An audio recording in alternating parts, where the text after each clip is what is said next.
दिल्ली के वसंत कुंज में एनएसजी का ऑपरेशन खत्म। एनएसजी की टीम अपने साथ ले गई मोर्टार। वसंत कुंज के मछलीवाला पार्क में बैग से मिला था मोटा शेल। पूरे इलाके को खाली कराकर की गई कार्रवाई। दिल्ली में एनसीसी की सालाना रैली में पहुंचे पीएम मोदी। पीएम मोदी ने कहा, देश राजा और सरकारों से नहीं, नागरिकों से बनता है। पीएम मोदी ने एनसीसी कैडेट से की अपील। कहा, स्वच्छता अभियान को आंदोलन बनाएं। एनसीसी की रैली में पीएम ने कहा, एनसीसी कैडेट्स ने डिजिटल पेमेंट की पहल को दिया बढ़ावा। भीम ऐप इस्तेमाल की डालें आदत। दिल्ली में हुई एनसीसी रैली में एनसीसी कैडेट्स ने किया शानदार प्रदर्शन। परेड से लेकर सलामी तक में जीता लोगों का दिल। गणतंत्र दिवस समारोह का हिस्सा है एनसीसी रैली। 1951 से किया जा रहा है आयोजित। देश भर से एनसीसी कैडर के साथ तीनों सेना के प्रमुख भी रहे मौजूद। समाजवादी पार्टी से गठबंधन के बाद अब 27 साल यूपी बेहाल नहीं, कांग्रेस ने वापस लिया नारा। यूपी में 27 साल यूपी बेहाल के नारे के साथ कांग्रेस प्रचार में उतरी थी। यूपी की पुरानी सरकारों पर उठाए थे सवाल। कांग्रेस नेता शशि थरूर की पत्नी सुनंदा पुष्कर की मौत का पता नहीं लगा पाया मेडिकल बोर्ड। दिल्ली पुलिस को सौंपी गई रिपोर्ट।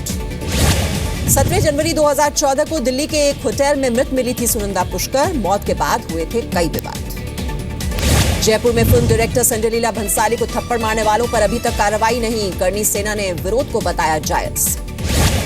जयपुर में संजय लीला भंसाली पर हमला करने पर गरमाई सियासत। हमलावर राजपूत। करनी सेना के अध्यक्ष लोकेंद्र सिंह ने कहा, इतिहास से छेड़छाड़ बर्दाश्त नहीं। राजस्थान के गृह मंत्री गुलाब चंद कटारिया ने हमले पर तोड़ी चुप्पी। कहा, विरोध शांतिपूर्ण होना चाहिए, होगी कार्रवाई। भंसाली पर हमले के बाद फिल्म प्रसारण बोर्ड के अध्यक्ष पहलाज निहलानी ने पूछा, क्या कर रही थी राज्य सरकार, क्यों नहीं दी फिल्म क्रू को सुरक्षा।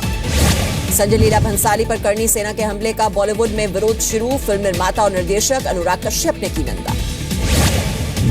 अभिनेता रजा मुराद ने संजय लीला भंसाली से मारपीट की निंदा की। कहा, विरोध करने का ये तरीका गलत। इतिहासकार इरफान हबीब ने पद्मावती के किरदार को बताया काल्पनिक। कहा, मलिक मोहम्मद जायसी की रचना से पहले कहीं जिक्र नहीं।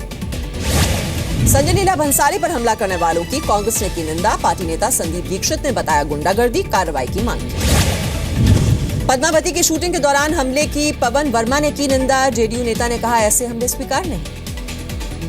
कल जयपुर में संजय लीला भंसाली की फिल्म पद्मावती की शूटिंग के दौरान तोड़फोड़। राजपूत सेना के कार्यकर्ताओं ने संजय लीला भंसाली को मारा था थप्पड़।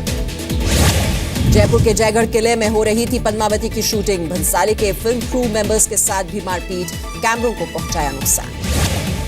गाजियाबाद के शहीद नगर में डेयरी मालिक सिंहासन यादव की हत्या मामले में 2 आरोपी गिरफ्तार। 3 की तलाश जारी। सिंहासन यादव के परिवार ने लगाया पुलिस पर लापरवाही बरतने का आरोप। तनाव को देखते हुए पूरे इलाके में भारी संख्या में पुलिस बल तैनात। परिवार का आरोप, लड़की से छेड़खानी कर रहे लड़कों को रोकने की वजह से हत्या। आरोपियों ने रात में सोते समय चाकुओं से गोद कर मारा। जम्मू कश्मीर के माछिल सेक्टर में हिमस्खलन। आर्मी पोस्ट दबा। कई सैनिकों के फंसे होने की आशंका। सोनमर्ग में शहीद हुए मेजर अमित सागर का पार्थिव शरीर श्रीनगर लाया गया। आज ही मेजर अमित के शव को दिल्ली भी लाया जा सकता है। कश्मीर के गुरेज और सोनमर्ग में शहीद 14 जवानों के पार्थिव शरीर को आज श्रीनगर लाने की होगी कोशिश। कल खराब मौसम बना था बाधा। 25 जनवरी को गुरेज और सोनमर्ग में बर्फीले तूफान की वजह से मेजर समेत 15 जवान हुए थे शहीद। शहीद परिवारों में पसरा मातम। कश्मीर के गुरेज में 4 स्थानीय लोगों की भी मौत। बर्फीले तूफान में दबने से हुई मौत। राहत का काम जारी। आर्मी चीफ बिपिन रावत ने जवानों की शिकायतों के लिए जारी किया व्हाट्सएप नंबर 9643300008 पर कर सकते हैं शिकायत। नोटबंदी के खिलाफ लालू की रैली पर लगा ग्रहण। नीतीश कुमार ने रैली से खुद को किया अलग। जनवरी में होनी है रैली। देश भर के नेताओं को जुटाने का प्लान। बेंगलुरु में कंबाला के लिए कांग्रेस ने बुलाई बैठक। कंबाला को बताया सही प्रतिबंधन हटाने की मांग। जलीकट्टू को लेकर कांग्रेस पर बरसी केंद्रीय मंत्री निर्मला सीतारमण। कहा, फैसला लेने के लिए माफी मांगे कांग्रेस। पंजाब के जलालाबाद में कांग्रेस नेता नवजोत सिंह सिद्धू की रैली। अकाली बीजेपी गठबंधन पर साधा निशाना। लखनऊ में बीजेपी कार्यकर्ताओं का प्रदर्शन। टिकट बंटवारे से नाराजगी। बीजेपी आज यूपी विधानसभा चुनाव के लिए जारी करेगी अपना घोषणा पत्र। लखनऊ में अमित शाह करेंगे जारी। घोषणा पत्र में बीजेपी यूपी में कानून व्यवस्था के मुद्दे को देगी तवज्जो। युवाओं को रोजगार और महिलाओं की सुरक्षा एजेंडे में हो सकते हैं सबसे आगे। गोवा में आज प्रधानमंत्री मोदी एक जनसभा को करेंगे संबोधित। 4 फरवरी को डाले जाएंगे वोट। पीएम की आज होने वाली जनसभा को लेकर बीजेपी नेताओं में जबरदस्त उत्साह। 50,000 लोगों के जुटने का दावा। पंजाब के लुधियाना में राहुल गांधी की मीटिंग कैंसिल, धुरी और फिल्लौर की जनसभा को करेंगे संबोधित। यूपी चुनाव के लिए समाजवादी पार्टी और कांग्रेस की रणनीति, 29 जनवरी को लखनऊ में साझा बैठक। अखिलेश ने कहा सभी नेता और कार्यकर्ता रहे मौजूद। आगरा साउथ विधानसभा सीट से निर्दलीय उम्मीदवार गोपाल चौधरी का अजीबोगरीब बयान, कहा लोगों को बेवकूफ बनाकर बनेंगे विधायक। आचार संहिता लागू होने के बाद यूपी में अब तक 87 करोड़ रुपए बरामद। चुनाव आयोग ने कहा 19 करोड़ की शराब भी पकड़ी गई है। गोरखपुर से बीजेपी सांसद योगी आदित्यनाथ ने पार्टी में अहमियत नहीं देने की खबरों को बताया बेबुनियाद, कहा 5 बार से पार्टी ने दिया मुझे टिकट। पंजाब के अबोहर में बीजेपी अकाली दल के कार्यकर्ताओं का थाने के बाहर प्रदर्शन, परेशान करने का लगाया आरोप। पंजाब में अकाली दल ने लिया विदेशों में बसे पंजाबियों का सहारा, अकाली उम्मीदवारों को वोट देने की अपील। उत्तराखंड के कालाढूंगी सीट पर बागियों ने बढ़ाई बीजेपी और कांग्रेस की मुश्किलें। कांग्रेस के बागी महेश शर्मा और बीजेपी के बागी हरेंद्र दर्मवाल ने भरा पर्चा। बागियों के चुनावी मैदान में उतरने के बाद डैमेज कंट्रोल में जुटी बीजेपी। पूर्व सीएम रमेश पोखरियाल निशंक ने कहा रूठों को मना लेंगे। मुंबई के गोरेगांव में बीजेपी का सम्मेलन, सीएम देवेंद्र फडणवीस समेत पार्टी के कई बड़े नेता होंगे शामिल। गठबंधन पर ऐलान संभव। यूपी के ललितपुर में 2 अलग अलग गाड़ियों से चेकिंग के दौरान बरामद हुए 48 लाख रुपए, कागजात न दिखा पाने पर पुलिस ने किया जब्त। सहारनपुर में मतदाता हुए कंफ्यूज, गठबंधन के बावजूद कांग्रेस और समाजवादी पार्टी के उम्मीदवार चुनावी मैदान में, दोनों ने भरा पर्चा। मुख्तार अंसारी को मायावती की क्लीन चिट का विरोध, बीजेपी के पूर्व विधायक कृष्णानंद राय की पत्नी ने कहा सही नहीं ऐसा बयान। महाराष्ट्र के परभणी में शिव सैनिकों ने महानगर पालिका के कमिश्नर के दफ्तर में तोड़फोड़ की, सरकारी कागजातों को नुकसान पहुंचाया। मुरादाबाद में 1 साल की बच्ची से रेप की कोशिश, नाकाम होने पर सिगरेट से दागा, आरोपी की पिटाई के बाद पुलिस के हवाले। ग्वालियर में एयरफोर्स के नकली कर्मचारी को पुलिस ने किया गिरफ्तार, खुद को एयरफोर्स कर्मचारी बताकर दहेज लेने का भी आरोप। पटना में पीएमसीएच के सामने बदमाशों ने दवा की दुकानों में घुसकर दुकानदार को गोली मारी, दुकानदार की हालत नाजुक। बिहार के कटिहार में रेलवे ट्रैक के पास 50 घंटों से पड़ी है लावारिस लाश, जानकारी के बावजूद रेलवे ने नहीं की कोई कार्रवाई। दिल्ली पुलिस ने मंत्रियों का पीए बनकर ठगी करने वाले एक व्यक्ति को गिरफ्तार किया, आरोपी पर 11 केस पहले से दर्ज। ग्रेटर नोएडा के रघुपुरा में नाबालिग लड़की से पड़ोसी ने किया रेप, आरोपी गिरफ्तार किया गया। डीयू के मिरांडा हाउस कॉलेज को महिला आयोग का नोटिस, सेल्फी लेने और बालों में कंघी पर लगाया था प्रतिबंध। एमसीडी के स्कूलों में 6023 पद में से करीब 2000 शिक्षकों की सीटें खाली, पूर्वी दिल्ली नगर निगम ने दी हाईकोर्ट को जानकारी। बकाया भुगतान की मांग को लेकर दिल्ली नगर निगम के कर्मचारियों का प्रदर्शन, मांगे पूरी न होने पर फिर से धरने की चेतावनी। यूपी के हाथरस में उत्तराखंड परिवहन निगम की वॉल्वो और दूध के मिनी टैंकर में भिड़ंत, टक्कर के बाद लगे आग से टैंकर चालक की मौत हो गई, बस ड्राइवर समेत 3 लोग घायल हो गए। देश भर में किसानों की आत्महत्या पर सुप्रीम कोर्ट ने मांगा जवाब, केंद्र सभी राज्यों और आरबीआई को जारी किया नोटिस। विदेश मंत्री सुषमा स्वराज के दखल के बाद भोपाल के 3 दिन के बच्चे की दिल्ली के एम्स में होगी सर्जरी, पिता ने मांगी थी मदद। महाराष्ट्र के कोल्हापुर में पुलिस कस्टडी में मौत के मामले में 3 पुलिसकर्मियों को उम्र कैद और जुर्माना, 2014 का है ये मामला।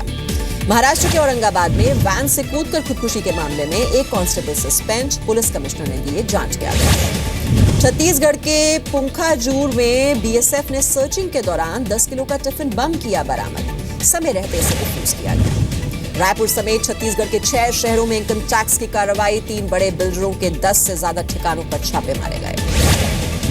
मध्य प्रदेश के रतलाम में अवैध हथियारों के साथ 6 बदमाश गिरफ्तार, 10 पिस्टल और 4 जिंदा कारतूस बरामद। जयपुर समेत कई जिलों में हड़ताल पर रेसिडेंट डॉक्टर्स, जोधपुर में मारपीट करने वालों की गिरफ्तारी की मांग। राजस्थान की सीएम वसुंधरा राजे आज कोटा के दौरे पर, फलौदी माता के मेले का करेंगी उद्घाटन। राजस्थान के झालावाड़ में एक धागा फैक्ट्री का बेसमेंट जलकर राख हो गया, कपड़े रखे होने की वजह से तेजी से इसमें आग फैल गई। राजस्थान के कोटा में पुलिस ने शातिर बदमाश भंवर लाल को गिरफ्तार किया, 25 से ज्यादा मुकदमे हैं उसके खिलाफ दर्ज। राजस्थान के भरतपुर में बिजली गिरने से एक युवक गंभीर रूप से झुलस गया, अस्पताल में इलाज के दौरान मौत हो गई। जयपुर की सफाई व्यवस्था का केंद्र सरकार की टीम ने लिया जायजा, देश भर में हो रहा है स्वच्छता सर्वेक्षण। 27 फरवरी को पेश होगा विधानसभा में मध्य प्रदेश का बजट, वित्त विभाग बजट की तैयारियों में जुटा। ग्रेटर नोएडा में यमुना एक्सप्रेसवे पर चेकिंग के दौरान 12 लाख की अवैध शराब जब्त की गई। हरियाणा में बनी शराब यूपी के लिए लाई जा रही है। बरेली के सुभाष नगर में अवैध तौर से चलाई जा रही कारतूस फैक्ट्री का खुलासा हुआ है, 4 लोग गिरफ्तार। एमपी के बैतूल में फेंसिंग में फंसने से चीतल की मौत, वन विभाग की टीम ने की बचाने की कोशिश। अमेरिका के न्यूयॉर्क में दिल दहला देने वाला हादसा, टक्कर के बाद बस के अंदर घुसी पिकअप वैन। चिली में फैली आग को काबू करने के लिए पड़ोसी देशों से मांगी गई मदद, कोलंबिया और मेक्सिको से पहुंचा विशेषज्ञों का दल। पेरू में भारी बारिश से 30,000 लोग प्रभावित हुए हैं, कई नदियों का पानी शहरों में घुसा। आईएसआईएस समर्थित न्यूज एजेंसी अमाक का सोशल मीडिया पर वीडियो, मौसूल पर हमले की बमबारी दिखाई गई। पूर्वी मौसूल के बाद अब पश्चिमी मौसूल पर कब्जे की तैयारी में इराकी सेना छिप कर वार कर रही है आईएसआईएस। चीन ने भविष्य में अमेरिका के साथ युद्ध की जताई आशंका, पीपुल्स लिबरेशन आर्मी ने अपनी ऑफिशियल वेबसाइट पर जंग लिखकर दिए संकेत। वेबसाइट के मुताबिक चीन साउथ चाइना सी और कई दूसरे मुद्दों पर अमेरिकी राष्ट्रपति डोनाल्ड ट्रंप के कड़े रुख को लेकर है चिंतित। जापान का कार्गो स्पेसशिप आईएसएस से बेकार सामान लेकर वापस धरती के लिए रवाना, दिसंबर में गया था अंतरिक्ष। सुशांत सिंह राजपूत ने अपनी मां के नाम लिखा एक भावुक खत इंस्टाग्राम और ट्विटर पर भी इसे शेयर किया। रजनीकांत और अक्षय कुमार की मोस्ट अवेटेड फिल्म 2.0 का टीजर 14 अप्रैल को हो सकता है जारी। एशिया की सबसे महंगी फिल्मों में से है ये। प्रियंका चोपड़ा की फिल्म बेवॉच का एक और टीजर जारी, 26 मई को रिलीज होगी यह फिल्म। दिल्ली में गृह सचिव और बीएसएफ के डीजी से मिले अक्षय कुमार, जवानों की बेहतरी के लिए करना चाहते हैं काम। 30 जनवरी को होने वाली मिस यूनिवर्स प्रतियोगिता के लिए मनीला पहुंची 86 देशों की प्रतियोगी, स्टीव हार्वे करेंगे इसे होस्ट। बॉक्स ऑफिस में शुरुआती कमाई की दौड़ में रईस ने काबिल से मारी बाजी, 25 जनवरी को रिलीज हुई रईस ने अब तक की करीब 46.5 करोड़ की कमाई। रईस में शाहरुख खान की एक्टिंग के मुरीद हुए अमिताभ बच्चन, ट्विटर पर लिखा, रईस में शाहरुख के आक्रोश का अंदाज उन्हें पसंद आया।